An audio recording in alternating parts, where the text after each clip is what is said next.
E aí, pessoal, bem-vindos a esta nossa explicação detalhada. Hoje a gente vai mergulhar no que eu gosto de chamar de o guia de sobrevivência definitivo para aquelas provas tensas de fisiologia e bioquímica. Nós vamos acompanhar a jornada da molécula de carbono dentro das nossas células. É um processo simplesmente fantástico, contínuo e vital que pega aquele lanche que a gente come e transforma na energia exata que mantém cada batimento do coração e cada pensamento aí na sua cabeça funcionando. Então, vamos pegar essas vias metabólicas super complexas e transformar num esquema estruturado que vai ser impossível de esquecer. Bora lá? Para organizar a mente e baixar aquela ansiedade pré-prova, dá uma olhada no nosso mapa mental de hoje. Serão 6 passos rápidos. 1. Homeostase energética. 2. Glicólise e o citosol. 3. Ciclo de Krebs mitocondrial. 4. Cadeia respiratória e ATP. 5. Controle hormonal. E, claro, vamos fechar com as dicas essenciais para provas. É uma rota clara e super direta. Entrando na nossa seção 1, visão geral da captação de energia. Aqui a gente vai pensar como um funil, sabe? Vamos partir daquela visão macroscópica do corpo inteiro e descer até a menor engrenagem do metabolismo celular. O conceito-chave, logo de cara, é a homeostase energética. Essa é aquela regulação milimétrica, quase mágica, que nosso corpo faz o tempo todo. O sistema digestório vai lá e entrega os combustíveis, como a glicose e as gorduras, enquanto o sistema respiratório tem que garantir o suprimento perfeito de oxigênio para literalmente queimar tudo isso. Sem essa super cooperação entre os nossos sistemas maiores, a célula simplesmente não sobrevive. E, gente, para sacar o metabolismo energético rapidinho, pensem nessa analogia financeira que é perfeita. O famoso ATP, ele é o dinheiro vivo, o cash que a célula gasta na hora para fazer as coisas acontecerem.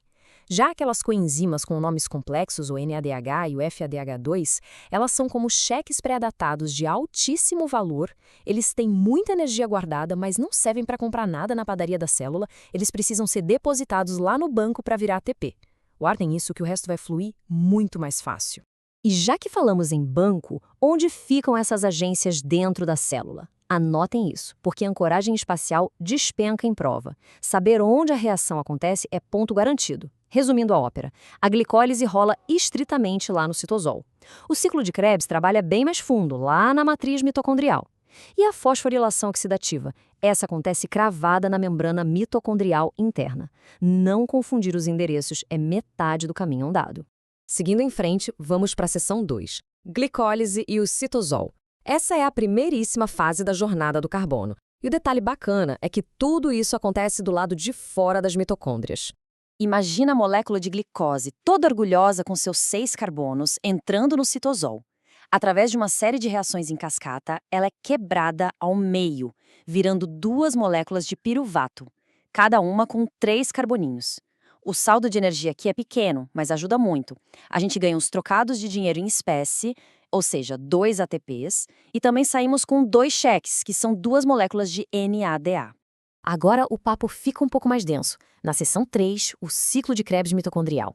É aqui que o nosso herói, o esqueleto de carbono, cruza a fronteira e entra no coração da célula. Olha só, o piruvato não tem passe livre para entrar direto no ciclo.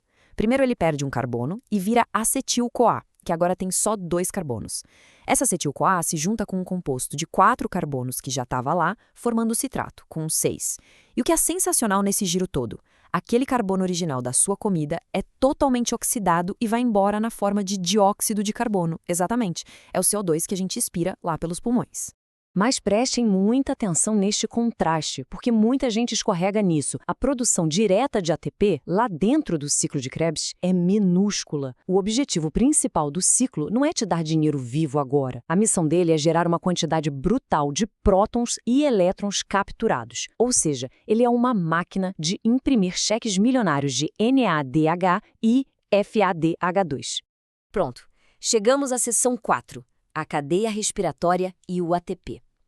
É o grande momento de pegar todos aqueles cheques acumulados e correr para a agência bancária na membrana mitocondrial interna para sacar a grana.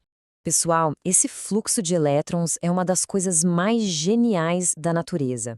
Os elétrons vão pulando de molécula em molécula na membrana e essa brincadeira libera uma energia que é usada para bombear prótons para fora da matriz. Isso cria um gradiente elétrico e de acidez que é violentíssimo. E a mágica final rola quando esses prótons loucos para voltar passam por uma enzima chamada ATP sintase. Ela literalmente gira feito uma turbina e começa a cuspir ATP aos montes. E quem é o cara que fica lá no fim da fila recolhendo os elétrons usados? O oxigênio. Ele pega os elétrons, vira água e o ciclo não para. Faltou oxigênio? O banco fecha e o sistema entra em colapso na hora. O que nos puxa direto para a seção 5, regulação hormonal e impacto clínico, porque fisiologia nunca funciona no vácuo, né? A gente precisa afastar um pouco a lente para ver como o corpo manda nisso tudo e o que acontece na vida real, lá no hospital, quando a engrenagem quebra. Pensem no seguinte: a glicose do corpo baixou.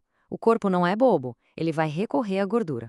Só que os ácidos graxos grandões não conseguem entrar sozinhos na mitocôndria para virar acetil-CoA. Eles precisam pegar uma carona super importante com uma molécula chamada carnitina. Sem esse carrinho de transporte na membrana, a gordura não entra de jeito nenhum. E aqui entra um baita alerta clínico que é o terror dos casos práticos nas provas. Se o paciente tem um defeito genético nesse transporte ou deficiência de carnitina, a mitocôndria não consegue usar a gordura. Agora pensa no coração, um músculo que adora e precisa dessa gordura para bater sem parar a vida em toda. Ele fica literalmente sem bateria. Olha que loucura, uma única pecinha de transporte falha e você tem uma fraqueza cardíaca perigosa que bagunça a homeostase do corpo inteiro. E quem é que dita se a gente guarda ou gasta energia? São os hormônios. Você acabou de comer, a insulina sobe, age como um astronabólico e manda as células guardarem tudo como glicogênio e gordura. Mas se você está em jejum ou passou por um estresse tremendo, os hormônios do contra entram em campo. Glucagon e adrenalina mandam quebrar as reservas rapidinho, jogando energia de volta para o sangue para garantir que a gente continue de pé. Chegamos na reta final, seção 6, dicas essenciais para provas. Compilamos aqui o creme de la creme, as regras de ouro para vocês gabaritarem qualquer questão com base no que a gente revisou hoje. Esse é o nosso checklist sagrado. Regra 1. A localização espacial dita a regra. Lembrem-se, glicose é citosol, Krebs é matriz mitocondrial. Não tem erro. Regra 2. O oxigênio é o aceptor final absoluto. Sem oxigênio, a cadeia trava, o gradiente desaba e adeus ATP. E regra 3. Balanço hormonal. Insulina é guardar, anabolismo. Glucagon é gastar, catabolismo. Ter isso afiado na mente resolve metade das pegadinhas de integração metabólica. Para a gente encerrar, eu quero deixar essa provocação no ar. A gente viu que o corpo humano depende do pulo de elétrons e de transportadores que a gente nem consegue ver a olho nu. Se a nossa vida exige essa sincronia absurda de enzimas, gradientes e hormônios funcionando no milissegundo perfeito, pensem no quão frágil e, ao mesmo tempo, incrivelmente resiliente é a nossa biologia. Dominar isso não só garante aquela nota máxima na prova, mas faz a gente ficar maravilhado com a engenharia química do corpo. Bons estudos, pessoal, e até a nossa próxima explicação.